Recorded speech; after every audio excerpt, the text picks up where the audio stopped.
মাহমুদুল্লাহ রিয়াদ বাংলাদেশ জাতীয় দলের একজন সিনিয়র ক্রিকেটার। বল হাতে অনিয়মিত অফ স্পিনার হলেও ব্যাট হাতে মিডল অর্ডারের একজন নির্ভরযোগ্য ব্যাটসম্যান তিনি।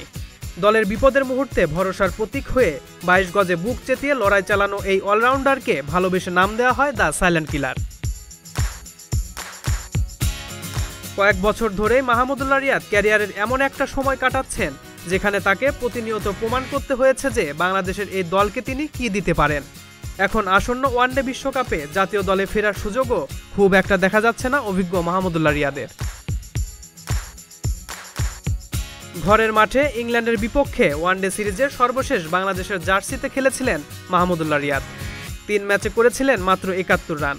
সিরিজটি 2-1 ব্যবধানে হারতে হয়েছিল বাংলাদেশের। 2016 সালের পর ঘরের মাঠে সেটাই ছিল টাইগারদের প্রথম সিরিজ হার।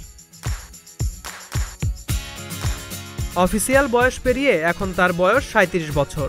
বাজে ফিল্ডিংয়ের কারণে স্পষ্টভাবেই ফুটে উঠেছিল বয়স প্রভাব ফেলেছে মাহমুদুল্লাহর শরীরে। একাধিক বাউন্ডারি ছেড়েছেন, স্লোত গতি ও রিফ্লেক্সের কারণে তার হাতে বল রেখেই বাড়তি রান নিয়েছেন প্রতিপক্ষের ব্যাটাররা। কিছু ক্যাচও মিস করেছিলেন তিনি। ইংল্যান্ডের বিপক্ষে সিরিজটা ছিল মাহমুদুল্লাহর জন্য বড় পরীক্ষা। সেই পরীক্ষায় পাশ করতে না পারায় আয়ারল্যান্ডের বিপক্ষে সিরিজে দেখা গেছে ভিন্নতা। অভিজ্ঞ সিনিয়র ক্রিকেটার হয় তার বেলায় হয়তো বাদ শব্দটি ব্যবহার করতে চায়নি বিসিবি। এমন একজনকে বাদ দিলে বাংলাদেশ ক্রিকেট সংস্কৃতির বাস্তবতায় পড়তে হবে বিতর্কে। হয়তোবা এই বিতর্ক এড়াতে চেয়েছিল বোর্ড। আবার তার জায়গায় সুযোগ পাওয়া তরুণরা যদি কোনো কারণে ব্যর্থ হন তখন তাকেই আবার ফেরানো লাগতে পারে।